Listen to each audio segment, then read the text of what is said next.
but she went over there, right? And now she always over there. You let somebody look at my daddy. Girl, I will scratch your eyeballs out. You better stay away from my daddy. Where your friends at? Where's your arithmetic? Where's your abacus? Your big book you had, books before boys, because bad boys bring babies, okay? We used to write that on the back of all our pictures back in the day. Shout out to 90s New Orleans. Why not? If it's innocent, y'all just eating fig pudding, why you don't tell nobody? Mama said we wouldn't have to have sex until I was 14. Throw the whole King's Landing in the trash can. Throw it in the narrow sea. It was so rewind, reverse, back it up, flag on the play, foul out, red card, out, ejection, no thanks, penalty, flag, citation, ticket, detention. Hey everybody, thank you so much for checking out this video. It's your girl LB. Welcome to my channel Watch With Me LB, where I give you fun, fresh, and funny rants, reviews, and recaps on my favorite movies and TV shows. This is one of them. Game of Thrones. Nope.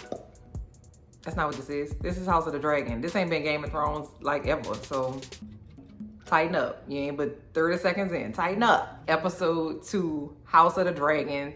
This episode was very important. I think this episode was very, very important. We're going to talk about it. We're going to recap. I'm going to give you my thoughts. I'm going to give you my opinions, okay? Opiniones. This the setup episode. Like, we had to see this. We had to know what happened in this episode to know what's tea going forward. So let's get in here and talk about it. Episode 2, okay? Let's do it. So the episode opens up with us on a beach, and we're not like on vacation. We're not hanging out. It's a terrible, terrible place. It's giving me like Pirates of the Caribbean. Crabs and like skeletons and stuff, and like all kind of sea creatures and bodies and death and destruction and mayhem on the beach, trying to get an understanding that this is the Stepstones. This is what a crab feeder is, because we see all these freaking crabs. He's like the Pied Piper, but like for crabs. What he wants, I don't know. He had to get creative apparently, child, because looking like that, he can't have many friends. We get back to King's Landing, and the small council is meeting, and Lord Corlys is hot.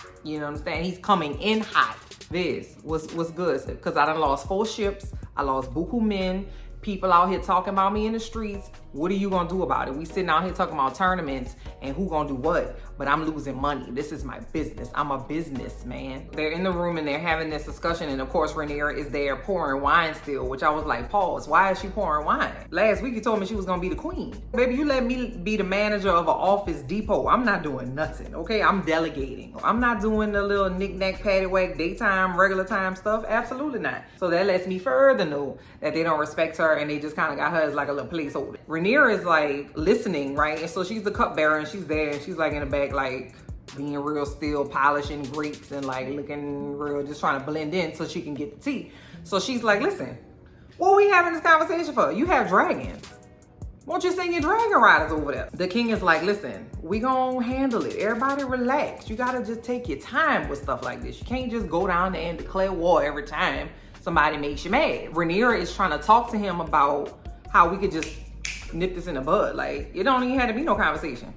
How you gonna talk if you don't have no bottom jaw? We got dragons, daddy. You don't remember? They kind of like shut her up and tell her to go and choose the newest knight for the kingsguard, because the kingsguardsman passed away and they need to replace him. So she's like, man, I guess. Goes down there, and all of these knights are in their fine armor, and they got feathers and, you know, cloaks and all kind of stuff. She's down there and she's looking at all of the knights. They're giving her each knight's like resume, like, oh, he fought at the Tournament of Champions. And she's listening, but she's like, have any of y'all actually been in a battle before? I think it's like 8 knights there, and only one of them has seen actual battle, and it's Sir Christian Cole. He's a killing, okay? He's like, yeah, I did. I saw a battle at the Battle of something. And she's like, well, bet, then you the one. Welcome to the team. While she was doing this, Otto Hightower came out the back. Now, remember, he was over there with the small council, and he was the one that told Rhaenyra to shut it up and go pick the newest knight. So what you doing out here? Don't micromanage me, bro. I don't like being micromanaged. Don't handle me. He's like, listen, you sure? I don't think that's a good idea for you to pick Sir Christian Cole, because, you know, all these other knights come from these well-known and wealthy families and the allies and whatever. She was like, zip it. Throw away the key, my G. The person that guards my daddy, they're not gonna be jousting when they come to kill my daddy. They're not gonna be like, hey, get ready. I'm about to come try to kill your daddy. Here, y'all suit up. I'm gonna be down there in about 5 minutes. That's not what they're gonna do. They're just gonna come, and they need to be battle-tested knights. She picks her Christian Cole. He's cute. He was the right choice. Okay, go ahead, Rhaenyra. That's 2 times in like a 10-minute span that Rhaenyra has a great idea, great leadership skills, great communication skills. That's what I want in a queen. Now we get to King Viserys and his little sneaky link, Alicent. They're in his room. They're not in a courtyard. They're not in a dining hall. And they're talking about his little city that he has been building. And she's using her little voice. Now let me tell you something. Alicent, okay, so she has on a dress. And the dress has like little cutouts all over it. All right. And obviously when you want to cut out like me right now, I want you to see how pretty my skin is, right? I want you to see my skin, right? So what you showing your skin to the king for, baby girl? At first, the first episode and the first time her daddy sent her over there to go see about the king, I was thinking, I don't really know what kind of person Alicent is. Is she like so mild-mannered and non-confrontational that she would just be like, yes, father? But she went over there, right? And now she always over there. Where your friends at? Where's your arithmetic? Where's your abacus? Every time I saw you prior to you getting up with the king, you had a big ass book big as your head. Where's your books, sis? Books before boys, because bad boys bring babies, okay? We used to write that on the back of all our pictures back in the day. Shout out to 90s New Orleans. The king is in there and we see his finger is bandaged up. Now, the first episode, he got a little nick from the throne. So he has this little figurine that he's playing with and it broke because it was a figurine of his dragon that passed away, I believe. I don't know. And he was like sad about it, right? And so they having their little nyam, nyam, nyam, nyam, nyam. And I don't like it. It's rent appropriate. That's what my baby used to say. Mama, that is rent appropriate, okay? It's rent appropriate, Alicent. So then he says, well, how is Rhaenyra? Asking Alicent. And I'm thinking, well, why you don't know that? You all daddy. So she's like, oh, it's gonna take time. And you know, I lost my mama. They're like bonding over grief. So the next scene we get is Rhaenyra and Alicent in the crypt. Alicent goes down there to pray to her mother and she's like, this is how I can connect with my mom. And so she encourages Rhaenyra to do the same. And Rhaenyra's like, what the hell I do? Like, what am I supposed to say? This is a point where we can actually see Rhaenyra kind of crack and show her vulnerability because prior to this, baby, Rhaenyra is stone-faced, honey. Could almost be a sociopath. The only time she did smile was when she saw Sir Christian Cole. If you ask me, she knows what she's doing at this. The king, when they were in the little bedroom doing their little nyam nyam nyam, the king was like, listen, I just want to make sure we all on the same page. You're not telling people that we kick it in my bedroom and like talk about things and giggle together, huh? But why though? Why not? If it's innocent, y'all just eating fig pudding, why you don't tell nobody? Girl, I went to check on your daddy. I just went to make sure he was all right. We ended up having a little pool boy and stuff. The next part of this episode completely rocked my whole Sunday. I didn't want it. I never asked for it. I want to be removed from this narrative. So now we get a scene with Lord Corlys and his wife, and they talking to the king in the garden where Alicent ass need to be. And they like, listen, I'm sorry I got spicy with you in the small council meeting. You know, I'm losing money. I got spicy, my bad. But I want to talk to you because I think you're not understanding fully the situation that you're in, because you got a brother that's out here styling himself as a royal, like outside of your realm. You have people down here smashing your ships and taking your money. You done named Rhaenyra the queen. You know, your wife dead. You ain't married nobody. All kind of people talking about you. And I think you need to do something to like let people know what time it is, that you are still the king and that things are sweet in King's Land. And the way that you're gonna do that is you're gonna marry my daughter. Like, let's link up. I'm Valyrian. Saying you a Lannister. Those the top 2 families in the place. And so I'm thinking, all right, you know what I'm saying? He has a duty to the realm. That's a part of his job description. After dinner, the king getting ready to go to bed. They take the bandage off of his finger and the maesters are in there. His whole ass finger is black. Is it grayscale? Is it gangrene? Where are your white blood cells, sir? One of the maesters puts his hand in like a little plate of maggots and they're letting the maggots eat away at the dead flesh because it's dead, baby. Ain't no, you can't come back from it. So he's in the room with Otto Hightower, his hand, and he's telling Otto like, listen, Lord Corlys pulled me to the side, him and his wife, and was like, listen, you need to marry my daughter. What you think about that? And he was like, yeah, I think that would be a good idea, but I mean, you do have other options. He wants his daughter to be the one that he marries. So he's being manipulative and he is being self-serving. Now, y'all, the king back in the garden, all right? And he's walking and you could tell it's like a little getting to know you thing. Just give me a second. Just give me a second. You already know what time it is. So I'm thinking, okay, well, you know, she's gonna be a girl, and you know, I'm sure she's gonna be beautiful and refined and whatever. And so he's talking and I don't see nobody. You know why? Because she's a good 3 feet shorter than him and a good 50 years younger than him. Because the girl is 7. And it's the king and a little child who looked like she was playing dress up, walking in the garden, trying to see if they gonna get married. When I tell you, it was too much for my eyeballs. Like my eyeballs really didn't want to process that. And my eyeballs didn't want to feed the information to my brain. Like it was like a paper jam. The little girl's 7 years old, so she like, hey, tell me about your dragons. Which is of course appropriate for a 7-year-old to do. So it was inappropriate. Y'all, she said, I would be a good wife to you, and I'm paraphrasing, and I would give you many sons. And so the king was like, your daddy told you to tell me that, huh? He did. And he said, well, what your mama said? Mama said we wouldn't have to have sex until I was 14. Throw the whole King's Landing in the trash can. Throw it in the narrow sea. It was so rewind, reverse, back it up, flag on the play, foul out, red card, out, ejection, no thanks, penalty, flag, citation, ticket, detention, summons, divorce. Like, get out of here. That is ridiculous. The wig that they had the baby in, it was swallowing her whole life away. We're gonna move. You know what? We're not even gonna talk about that. But the thing is, though, the king was like, I'm not about to do this shit. He was like looking around like, I don't want nobody to see me out here with your young ass. Let me make sure ain't nobody in the trees. Now, the girl's mama, Lady Rhaenys, that's their daughter Lena, she's up on a balcony like watching. And so is Rhaenyra, and they get into like a little spat. I thought she was gonna be maternal to Rhaenyra. Nah, they're immediately very like confrontational with each other. Not warm at all. Not like, oh, hey Titi, like how you feeling about everything? She didn't say, oh baby, how you doing? Because I know your mama done passed away. It's been about 6 months. How you holding up? And Rhaenyra's like, baby, don't talk to me crazy.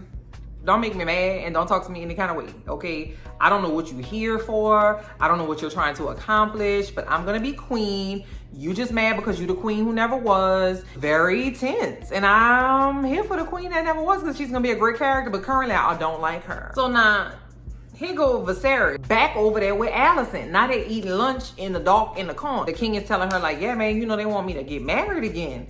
And I know Alicent is like, bitch, this is your time. Okay, and so she's like, yeah, you just need somebody that's good and nice and is thoughtful and a good queen is gonna do the realm a service and whatever.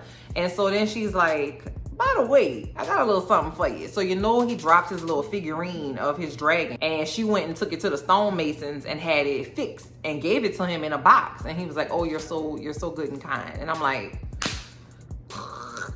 I don't want it. I don't like it. Their lunch is interrupted and they're like, listen, they need you in a small council. Like they called him emergency meeting. He goes to the small council and they got the dragon pit worker. Like it's a dragon pit employee. Your brother done stole an egg, the dragon egg. And it's a note. The note says he's about to marry his side piece. Come on down to the wedding, bro. I'm just my engagement announcement. And the king is like, man, what the hell? The egg that Daemon took is the egg that was going to be in the crib with Balon, the son that passed away on. That pissed Rhaenyra off because what you're not about to do is take my little brother egg, all right? So the king is like, I'm going down there and I'm gonna get it myself. Otto Hightower, the hand is like, my lord, I can't.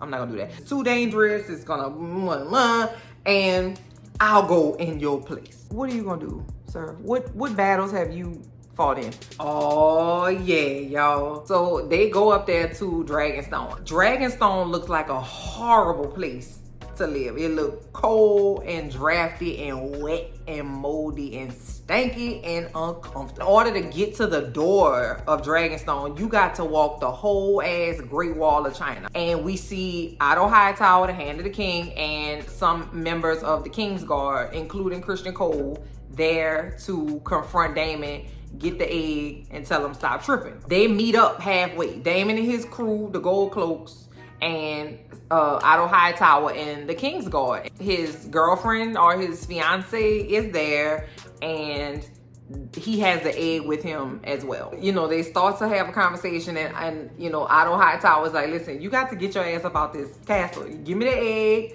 Take your side piece, tell her, go back to where she came from, pack your stuff up, you and your boys, y'all got to go ahead out of here. The king told me to come tell you. And so he's looking around and he sees Christian Cole with his, you know, his fancy kingsguard armor. And so he says, Crispin, is that you? Crispin, with a Crispin. I was like, I hate when people do that. Don't intentionally pronounce my name wrong. It's like, oh, my bad. I couldn't recall your name. And then Kristen Cole was like, perhaps you could recall when I knocked your ass off of your horse. Oh, like, that was so good. What a good petty comeback. And it was so quick. The leader of the Kingsguard has his head down and he's like, bro, you supposed to de-escalate the situation. You're not supposed to come up here and crank it up. And so all hell breaks loose and everybody draws their sword. Except for Otto Hightower. You mean to tell me he don't have no nothing? And here comes Daemon's dragon going back and forth, and here comes Rhaenyra. Okay, we hear a rustle, and we pan down. They pan down to these clouds, like a fog that's like under the bridge where they are, and it's like a shark through water, and we see the clouds parting, and boom, here comes Rhaenyra and Cyrax, her dragon, flying around, and comes behind the Kingsguard like a boss, baby. Okay, she got off her dragon. She walked right past the Kingsguard. They all moved out of her way. They all bowed to her on the way there, and she walked dead up to Daemon and was like, what the hell are you doing? First of all, this is my house, okay? You don't need to come over here pounding your chest like you run something over here, because you actually don't. And another thing, you gonna not play with my little brother's egg. You gonna give me the egg. Guess what he did? Gave her the damn egg. There's a little tiny girl commanding a room full of men, and he did it. So I'm trying to figure out how or why she has this control over him. As soon as he got to King's Landing, he was gone for buku long. As soon as he got back to King's Landing, he ain't go to the whorehouse, he ain't go to the club, he ain't go get nothing to eat, he ain't go take a bath and drop his laundry off. He went straight to Rhaenyra and gave her a gift. Fully ready to kill at least 10 to 12 people. And Rhaenyra was like, stop. And he was like, all right, why though? So when he was leaving, he threw the egg at her. And then she put it in a pot. You know, the eggs, you know, you gotta keep them hot. You know, they're dragons. But I was worried because I was like, oh my God, what if she dropped the egg? And I'm telling you, when she was done, she walked straight past all the men again and got back on her dragon and flew the hell off like a boss. She boss hogged all the men, and I was here for it. We back at King's Landing, and the king goes into the room of the small council. Everybody's there, and he's like, listen, I've decided to take a new wife. And Lord Corlys was like, my man, like, I'm gonna go ahead and marry Alicent Hightower. Baby. Lord Corlys stood up, storms off. Alicent is shocked because he didn't even ask Alicent. And then that was just it. And Alicent was like, you gonna do what now? Toward the end of the episode, we see that Lord Corlys and Daemon Targaryen have linked up. Okay, we got the brains and the brawn together. Now, that alliance, I think it's only gonna be as good as it is until it ain't. Two men like Corlys and Daemon are gonna work well together because both of them wanna be in power, and you can only have one king, baby. I'm interested to see what that relationship between them two is gonna be like, because baby, they both are power hungry. We also get a look at the crab feeder, and my God, damn, he got some stuff happening. He got stuff, it's like metal, it's like a piece of a horn, it's like his skin is burnt off and like crusty, and it looked like he got a little tap of grayscale on there too, and he has a lot of medical ailments happening, and I'm not sure where he comes from, what he wants, or what he's doing, but damn it, I don't want no smoke with him. Okay, I don't think he's gonna last long either. Because he fight with crabs. Like I don't see that being a big deal. Because this episode, it wasn't the most like, oh my god, but I think we needed this episode. Like this episode is like the foundation for what we're gonna be seeing for the rest of the season, and who knows how long this little episode is gonna last. Because remember how they brought Uncle Benjen in episode 1 of Game of Thrones and they ain't bring his ass back till like 2 minutes before the series was up? I thought it was a great episode. I love the scene with Rhaenyra with the dragon on the bridge. Like the CGI for that scene was beautiful. I love seeing Rhaenyra as a boss. Okay, get a time jump. Next, get to see what the aftermath of the king's decision to marry Alicent will be. So comment down below and let me know what you thought of the episode. Thank you so much for checking out this video. Don't forget to like and subscribe to my channel, okay, for all of my content and all of the giggles. All right, y'all, I'm gonna talk to y'all later. Bye.